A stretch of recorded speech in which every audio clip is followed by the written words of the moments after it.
എല്ലാ കൂട്ടുകാർക്കും bud and ഫ്ലവറിലേക്ക് സ്വാഗതം. ഇന്നത്തെ വീഡിയോയിൽ നമുക്ക് അഡീനിയം പ്ലാന്റ് എങ്ങനെ ഒരു ബോൺസായി പ്ലാന്റായിട്ട് മാറ്റാമെന്ന് നോക്കാം. അതിനു മുൻപ് വീഡിയോ ആദ്യമായിട്ട് കാണുന്നവരാണെങ്കിൽ ഒന്ന് സബ്സ്ക്രൈബ് ചെയ്ത് സപ്പോർട്ട് ചെയ്യാൻ മറക്കരുത്. ഇപ്പോൾ കൂടുതൽ ആൾക്കാരും വളർത്താൻ ഇഷ്ടപ്പെടുന്ന ഒരു ചെടിയാണ് ഈ അഡീനിയം ചെടി. അതുമാത്രമല്ല അത് ഇതേപോലെ ഒരു ബോൺസായി പ്ലാന്റായിട്ടൊക്കെ മാറ്റാൻ എല്ലാവർക്കും ഒരുപാട് ഇഷ്ടമാണെന്ന് തോന്നുന്നു.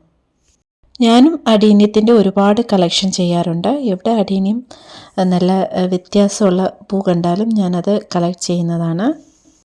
ഞാൻ എൻ്റെ കുറച്ച് അഡീനിയം പ്ലാന്റ് എങ്ങനെ ഈ ബോൺസായി പ്ലാന്റ് മാതിരി സെറ്റ് ചെയ്യുന്നതെന്ന് കാണിച്ചു തരാം.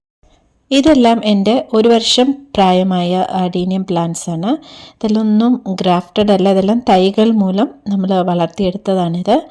ഇപ്പോൾ ഇതിൻ്റെ കോഡക്സ് എല്ലാം നന്നായിട്ട് മണ്ണിൽ വലുതായി കാണും. അപ്പം നമുക്കിതൊന്ന് എങ്ങനെ അഡീനിയം ഈ ബോൺസായി മാതിരി സെറ്റ് ചെയ്യുന്നതെന്ന് നോക്കാം. അപ്പോൾ ഇതിലെല്ലാം മുട്ടെല്ലാം വന്നിട്ടുണ്ട്. നമ്മൾ വർഷത്തിലൊരിക്കൽ അഡീനിയം പ്ലാന്റ് റീപോട്ടിങ് ചെയ്ത് കൊടുക്കണം.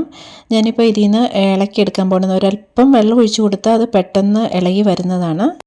കോഡക്സ് പോട്ട് ഫുള്ള് വളർന്നുകൊണ്ടാണ് നമുക്ക് എടുക്കാൻ കുറച്ച് ബുദ്ധിമുട്ടായത്. ഇപ്പം ഞാനിതിൻ്റെ മണ്ണെല്ലാം ഒന്ന് ഇളക്കി മാറ്റുവാണ്. ഈ കോഡക്സിൻ്റെ സൈസ് കണ്ടോ, ഇത് ഇത്രയും മണ്ണിനകത്ത് ഇരിക്കുമായിരുന്നു. അപ്പം നമ്മൾ മേലെ കാണുമ്പോൾ ഒരു ഭംഗിയില്ലാതെ ഇരുന്നു. ഇതിപ്പോൾ ഇത് എത്ര വലുതായിട്ടുണ്ടെന്ന് നോക്കുക. അത് പോട്ട് പറ്റാത്ത അളവിന് അത് വലുതായിട്ട് വളർന്നിട്ടുണ്ടായിരുന്നു. രണ്ടാമത്തേത് ഞാൻ ഇതേപോലെ ഇളക്കിയെടുത്തിട്ടുണ്ട്. ഇതേപോലെ എൻ്റെ കയ്യിൽ കുറച്ചേറെ പ്ലാന്റ്സ് ഇതേപോലെ റീപോട്ടിങ് ചെയ്യേണ്ട ഒരവസ്ഥയിൽ ഉണ്ടത്. അപ്പം ഞാനിപ്പോൾ ഇതിൽ 2-3 ഞാൻ നിങ്ങൾക്ക് കാണിച്ചു തരാം. നമുക്ക് ഈ അഡീനിയം നന്നായിട്ട് വാഷ് ചെയ്ത് മണ്ണെല്ലാം കളഞ്ഞിട്ട് എടുത്തിട്ട് വന്നിട്ട് ഇതിൻ്റെ വേരുകൾ കട്ട് ചെയ്യാവുള്ളൂ. കട്ട് ചെയ്യുമ്പോൾ എപ്പോഴും പുതിയ ബ്ലേഡ് ഉപയോഗിക്കാൻ ശ്രമിക്കണം, അല്ലെങ്കിൽ നന്നായിട്ട് സ്റ്റെറിലൈസ് ചെയ്ത് കത്തി ഉപയോഗിക്കണം. നമുക്കിതിന് താഴെ മാത്രം കുറച്ച് വേര് വെച്ചാൽ മതി. മേലെയുള്ള ഈ വേരുകളെല്ലാം നമുക്ക് ഇങ്ങനെ ഒരു ബ്ലേഡ് വെച്ച് ഒരു പുതിയ ബ്ലേഡ് വെച്ച് കട്ട് ചെയ്തെടുക്കാം. നിങ്ങൾ ആദ്യമായിട്ട് ചെയ്യുന്നവരാണെങ്കിൽ നന്നായിട്ട് വാഷ് ചെയ്ത് മണ്ണൊക്കെ കളഞ്ഞിട്ട് കട്ട് ചെയ്യുന്നതാണ് നല്ലത്. നമ്മുടെ ഈ ചെടിയിൽ ചെറിയ ചെറിയ ബ്രാഞ്ചസ് മാതിരി വന്നിട്ടുണ്ട്. അതെല്ലാം നമുക്ക് ആവശ്യമില്ലാത്തതാണ്. അതെല്ലാം നമുക്ക് കട്ട് ചെയ്ത് കളയാം. ഇപ്പം ഞാൻ രണ്ടും നന്നായിട്ട് വാഷ് ചെയ്ത് എടുത്തുകൊണ്ട് വന്നിട്ടുണ്ട്. ഇതിന് മേലെയുള്ള വേരുകൾ ചെറിയ ചെറിയ ബ്രാഞ്ചസ് വന്നത് എല്ലാം കട്ട് ചെയ്ത് കളഞ്ഞു. താഴെ മാത്രം നമുക്ക് കുറച്ച് വേരുകൾ വെച്ചാൽ മതി. ഇത് സാഫാണ്, സാഫ് ഫംഗിസൈഡ്. ഇപ്പം നമ്മൾ കട്ട് ചെയ്ത മുറിവുകളെല്ലാം ഫംഗൽ ഇൻഫെക്ഷൻ ഉണ്ടാകാതിരിക്കാനാണ് ഞാൻ ഇതിൽ സാഫ് തേച്ച് കൊടുക്കുന്നത്. അതുകൊണ്ടാണ് ഞാൻ ഫസ്റ്റ് വാഷ് ചെയ്യാതെ പിന്നീട് വാഷ് ചെയ്തത്. അപ്പോൾ ഈ മുറിവ് നമ്മൾ ഈ കട്ട് ചെയ്ത വേര് ഭാഗം, ബ്രാഞ്ചസ് വന്ന ഭാഗം, ഇതിലെല്ലാം നന്നായിട്ട് സാഫ് തേച്ച് കൊടുക്കണം. ഇല്ലെങ്കിൽ ഇതിൻ്റെ നമ്മൾ വെള്ളമൊക്കെ പോയിട്ട് ചിലപ്പോൾ പെട്ടെന്ന് ഫംഗൽ ഇൻഫെക്ഷൻ വരും, ചെടി പെട്ടെന്ന് നശിച്ചു പോകും. അതുകൊണ്ട് നമുക്ക് ഈ മുറിവിലെല്ലാം നമ്മൾ ഈ ആൻറ്റിസെപ്റ്റിക് കൊടുക്കുന്ന മാതിരി ഇതിലെല്ലാം നമുക്ക് സാഫ് ഫംഗിസൈഡ് തേച്ച് കൊടുക്കാം. അടുത്ത് നമുക്കിതിന് വേണേൽ കുറച്ച് നേരം ഒന്ന് ഉണങ്ങാൻ വെച്ചതിന് ശേഷം റീപോട്ടിങ് ചെയ്ത് കൊടുക്കാം. ഒരു കുറച്ച് നേരം ഒന്ന് വെയിലത്തോട്ടൊന്ന് വെച്ച് കഴിയുമ്പോഴത്തേനും അതിനകത്ത് വെള്ളത്തിൻ്റെ അംശമെല്ലാം ഒന്ന് പോയി കിട്ടും. അത് കഴിഞ്ഞിട്ട് നമുക്ക് റീപോട്ടിങ് ചെയ്ത് കൊടുക്കാം. ഇപ്പം ഞാൻ റീപോട്ടിങ് ചെയ്യാൻ ഞാൻ നേരത്തെ വെച്ചിരുന്ന പോട്ടല്ല എടുക്കുന്നത്. അതിനെക്കാട്ടിൽ ഒരല്പം വലിയ സൈസിലുള്ള പോട്ടാണ് എടുക്കുന്നത്. ഒരു 9 ഇഞ്ച് 10 ഇഞ്ച് സൈസിലുള്ള പോട്ടാണ് എടുക്കുന്നത്. റീപോട്ടിങ് ചെയ്യാൻ ഞാനിവിടെ എടുത്തേക്കുന്നത് ഗാർഡൻ സോയിലാണ്. നല്ല ഇളക്കമുള്ള മണ്ണായിരിക്കണം, നല്ല ലൂസായിട്ടുള്ള മണ്ണായിരിക്കണം നമ്മളിതിന് എടുക്കേണ്ടത്. വെള്ളം കെട്ടി നിൽക്കാൻ അനുവദിക്കാത്ത ഒരു മണ്ണായിരിക്കണം. കളിമണ്ണോ ചെമ്മണ്ണോ ഒന്നും എടുക്കരുത്. പക്ഷെ നമ്മൾ ഈ നഴ്സറിയിൽ നിന്നൊക്കെ വാങ്ങിക്കുന്നതിനകത്ത് അവർ നിറയെ ചെമ്മണ്ണുള്ള മണ്ണാണ് ചേർക്കുന്നത്. ഞാനത് ഇവിടെ ഒരു 2 പങ്ക് മണ്ണാണ് എടുത്തേക്കുന്നത്. ഇപ്പോൾ ഇതിലേക്ക് ഞാൻ 1 പങ്ക് കൊക്കോപീറ്റ് ചേർത്ത് കൊടുക്കുകയാണ്. കൊക്കോപീറ്റ് തീർച്ചയായും ചേർത്ത് കൊടുക്കണം, കാരണം അതിനൊരല്പം ഈർപ്പവും അതേമാതിരി മണ്ണ് ഒരല്പം ലൂസായി കിട്ടാൻ വേണ്ടിയാണ് ഈ കൊക്കോപീറ്റ് ചേർത്ത് കൊടുക്കുന്നത്. പിന്നെ ഞാൻ ചേർക്കുന്നത് ചാണകപ്പൊടിയാണ്, നല്ല ഉണങ്ങിയ ചാണകം പൊടിച്ചതാണ്. അടുത്തത് ഞാൻ ചേർത്ത് കൊടുക്കുന്നത് എം സാൻഡാണ്. നിങ്ങൾ കഴിവതും റിവർ സാൻഡ് കിട്ടിയാൽ അത് ഉപയോഗിക്കാൻ ശ്രമിക്കുക. എൻ്റെ കയ്യിൽ ഇല്ലാത്തതുകൊണ്ടാണ് ഞാൻ എം സാൻഡ് ചേർക്കുന്നത്. ഇത് നന്നായിട്ടൊന്ന് മിക്സ് ചെയ്ത് കൊടുക്കണം. അതേപോലെ നമുക്ക് വേണമെങ്കിൽ ഇതിനകത്തോട്ട് ബോൺ മീൽ പൗഡറും സാഫും കൂടെ ചേർത്ത് കൊടുക്കാം. പക്ഷേ ഞാനിപ്പോൾ ഇതിനകത്തോട്ട് ഈ മണ്ണിനകത്തോട്ട് ചേർത്ത് കൊടുക്കുന്നില്ല. ഞാനത് തനിയെ പോട്ടിനകത്താണ് ഇട്ട് കൊടുക്കുന്നത്. നമുക്ക് അടീനിയത്തിന് ഇതേപോലെ മൺചട്ടിയൊക്കെ ഉപയോഗിക്കുന്നതാണ് നല്ലത്. അതേപോലെ ഒരുപാട് ഹൈറ്റ് ഇല്ലാത്ത ബോൺസായി പ്ലാന്റ് വളർത്തുന്ന ടൈപ്പ് ചട്ടികൾ കിട്ടും. അതാകുമ്പോൾ ഒന്നുകൂടെ ഭംഗിയാണ് കാണാൻ. ഇപ്പോൾ ഈ പോട്ടിലേക്കാണ് ഞാൻ ബോൺ മീൽ പൗഡർ ചേർത്ത് കൊടുക്കുന്നത്.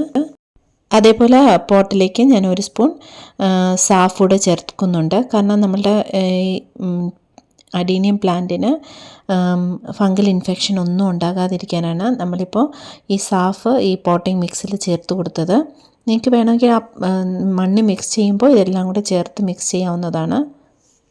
നമ്മുടെ ചെടിയെ കട്ട് ചെയ്യുകയും വേരുകളൊക്കെ ഇളകുകയൊക്കെ ചെയ്തത് കൊണ്ടാണ് നമ്മുടെ പെട്ടെന്ന് ഫംഗൽ ഇൻഫെക്ഷൻ പിടിക്കുന്ന ഒരു പ്ലാന്റാണ് ഈ അഡീനിയം. അതുകൊണ്ടാണ് സാഫ് ഈ മണ്ണിനകത്തിട്ട് കൊടുക്കുന്നത്. അങ്ങനെ ഇല്ലെങ്കിൽ നിങ്ങൾക്ക് സാഫ് നന്നായിട്ടൊന്ന് വെള്ളത്തിൽ കലക്കിയിട്ട് അതിനകത്ത് കുറച്ച് നേരം പ്ലാന്റ് മുക്കി വെച്ചാൽ കൂടെ മതി. ഇപ്പോൾ ഇത് നടുമ്പോൾ ശ്രദ്ധിക്കേണ്ട കാര്യം, നിങ്ങളിത് മൊത്തം മണ്ണിട്ട് മൂടരുത്. ആ വേരുള്ള ഭാഗം മാത്രം മണ്ണിലിറക്കി വെച്ചാൽ മതി. അല്ലാതെ നമ്മളിപ്പോൾ മേലെ കട്ട് ചെയ്തെല്ലാം എടുത്ത് സാഫ് തേച്ച ഭാഗം മണ്ണിനടിയിൽ പോകരുത്. കണ്ടോ, ഇപ്പം നമ്മൾ ആദ്യം കണ്ട അടീനിയത്തിനും ഇപ്പോഴത്തെ അടീനിയത്തിനും ഉള്ള വ്യത്യാസം കണ്ടോ? ഇപ്പം ഞാൻ ബാക്കിയുള്ളതും അതേപോലെ ചെയ്ത് ഞാൻ നിങ്ങൾക്ക് അവസാനം വീഡിയോ കാണിച്ചു തരാം. ഇതൊരു ഗ്രാഫ്റ്റഡ് അഡീനിയമാണ്. കണ്ടോ, ഇതിൻ്റെ മേലോട്ടുള്ളതാണ് ഗ്രാഫ്റ്റ് ചെയ്തേക്കുന്നത്.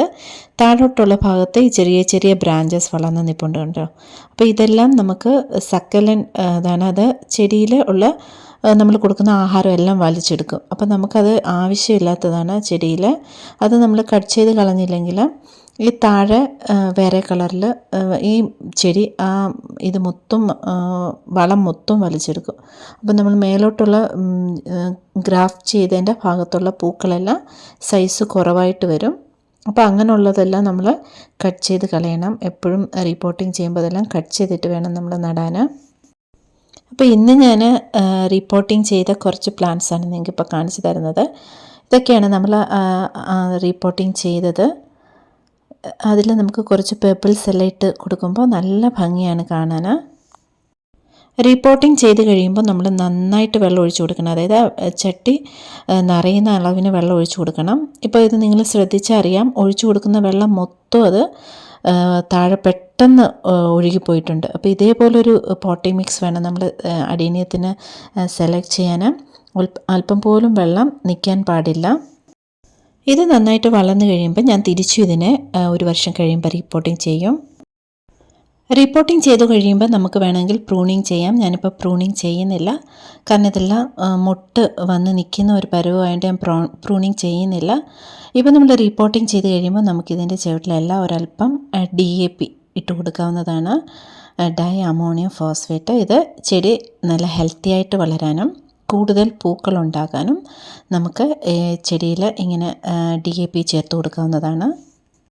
ഇത് ഞാൻ നേരത്തെ റീപോട്ടിങ് ചെയ്തതാണ്. ഇത് കണ്ടാലറിയാം, ഇത്രയും ഭാഗം മണ്ണിനടിയിലായിരുന്നു.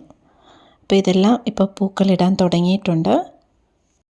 റീപോട്ടിങ് ചെയ്ത് കഴിയുമ്പോൾ നമുക്ക് ഒരാഴ്ചത്തേക്ക് തണലത്ത് വയ്ക്കാം. അതിനുശേഷം നമുക്ക് നല്ല വെയിലുള്ള ഭാഗത്തോട്ട് മാറ്റി വയ്ക്കണം. നല്ല വെയിൽ കിട്ടിയാൽ മാത്രമേ ഇതിന് കോഡെക്സിന് നല്ല വലിപ്പം ഉണ്ടാകത്തുള്ളൂ. ഇതേപോലെ ധാരാളം പൂക്കളും ചെടിയിലുണ്ടാകത്തുള്ളൂ. അപ്പോൾ വെയിലുള്ള ഭാഗത്ത് വയ്ക്കണം. നമുക്ക് ഒരുപാട് വെള്ളം കോരി ഒഴിച്ച് ചെടിയെ നശിപ്പിക്കരുത്. ഒരു ദിവസം ഇടവിട്ട് മാത്രം വെള്ളം ഒഴിച്ചു കൊടുത്താൽ മതി. ഇല്ലെങ്കിൽ ആഴ്ചയിൽ 3 ദിവസം വെള്ളം ഒഴിച്ചു കൊടുത്താൽ കൂടെ മതി. അതേപോലെ ഫെർട്ടിലൈസർ നമ്മൾ 15 ദിവസം കൂടുമ്പോൾ എന്തെങ്കിലും ഒരു ഫെർട്ടിലൈസർ ഇട്ട് കൊടുത്തിട്ടേ ഇരിക്കണം. DAP, NPK ഇതെല്ലാം നമ്മൾ ആദ്യം അതിൻ്റെ വളർച്ചയ്ക്ക് കൊടുക്കണം. അതിനുശേഷം പൂക്കളിടാൻ നമുക്ക് NPK 13-27-27 ചേർത്ത് കൊടുക്കാം. അല്ലെങ്കിൽ പഴത്തിൻ്റെ തൊലി വെള്ളത്തിലിട്ട് വെച്ചിട്ട് അത് ബനാന പീൽ ഫെർട്ടിലൈസർ കൊടുക്കാം. അതേപോലെ ചാരം നമുക്ക് നന്നായിട്ട് വെള്ളത്തിൽ കലക്കി ചെടിയുടെ ചുവട്ടിൽ ഒഴിച്ചു കൊടുക്കാവുന്നതാണ്. ഇങ്ങനെയൊക്കെ ചെയ്താലേ നമ്മുടെ അഡീനിയം നല്ല നിറയെ പൂക്കളോടെ പൂക്കുന്നതാണ്. അപ്പോൾ ഇന്നത്തെ വീഡിയോ നിങ്ങൾക്ക് ഇഷ്ടമായെന്ന് വിചാരിക്കുന്നു. നിങ്ങൾക്ക് ഇഷ്ടമായെങ്കിൽ ലൈക്ക് ചെയ്യാനും ഷെയർ ചെയ്യാനും സബ്സ്ക്രൈബ് ചെയ്യാനും മറക്കരുത്. അപ്പോൾ മറ്റൊരു വീഡിയോയുമായി കാണുന്നത് വരെ നന്ദി, നമസ്കാരം.